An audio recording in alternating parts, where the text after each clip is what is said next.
There was some breaking news today around the NHL, and some news could have a lot of implications on the futures market, Troy. Starting with Edmonton, the changes to the Oilers, landing Tristan Jarry. Is this something that is going to have a massive impact? So I know a lot of Oiler fans are looking at Tristan Jarry and saying this is kind of like Stuart Skinner. This is the exact same goaltender. He just played in the Eastern Conference, and we're replacing pretty much similar goaltenders. If you look at the peripheral numbers, I would agree with that. The thing about Tristan Jarry, and he gives what Edmonton really needs, is that he's really good against high quality chances from the opposition. So when teams get shots from very close into the net, Tristan Jarry is a very good goaltender. He's a top 10 goaltender in save percentage from high danger chances. Stuart Skinner was near the bottom of the league in that category. So that's a huge upgrade for the Oilers. They don't give up a ton of high quality chances, but the ones they did, you really need your goaltender to, make a save or two when that happens.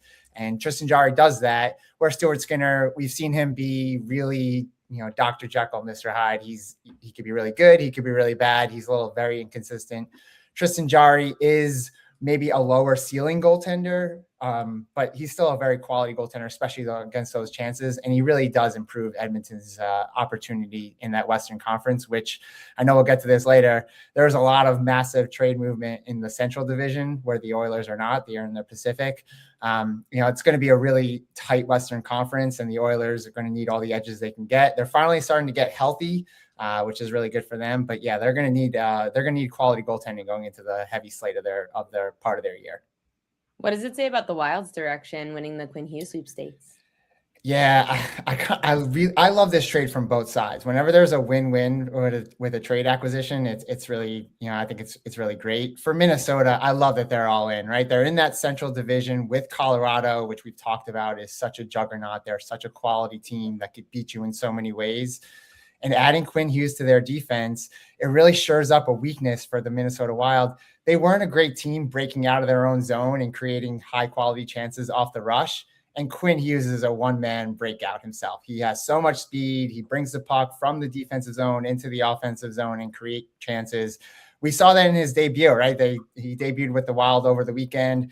They scored 3 goals off the rush. That matches their total of goals off the rush in the last 8 games combined. So he's making an immediate impact. I really love what Minnesota's done.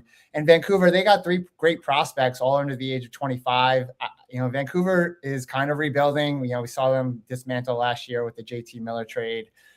I kind of like the direction of, just ripping off the Band-Aid. Quinn Hughes is probably not going to sign there long-term. And you got 3 quality players who could impact the roster, if not now, moving forward. It was also very strange. They already in Buffalo made a move in the front office. They fired the GM. What does that tell you about the state of the Sabres? The Sabres have been inconsistent for maybe the past 14 years. They have the longest playoff drought streak in North America. If the Jets didn't exist, no one would be talking about the Buffalo Sabres playoff drought. They're just incredibly inconsistent. They're on their first 3-game winning streak of the entire season, and they make a change of general manager. That probably tells you all you need to know. It's funny. We did a breakdown of Buffalo today on NHL.com/edge. You can go check that article out. They have some really strong underlying numbers. My favorite stat from that, which is maybe might only interest me. They've hit the post. They led the league in hitting the post last year, and they're second this year in hitting the post. That's there's a funny adage in hockey. If 1 inch the other way and you're scoring goals, and the inch the other way, you're probably painting bridges, which is to say that the post is really it's like hitting the rim in basketball almost. I just think Buffalo is, when they're on and they're healthy, they have Tage Thompson, Josh Norris, Josh Stone. They have a couple of elite scorers. Tage Thompson is someone that is going to be in the Olympics for Team USA come February, and a lot of people probably don't know his name. He's 6'6". He shoots the puck so hard. He's really a fun player to watch, and Buffalo could really build around him. At this GM change, it might signal that they're going for it this year. That the Eastern Conference is just, there's so much parity. There's 6 points separating the first wild card team and the last place in the conference.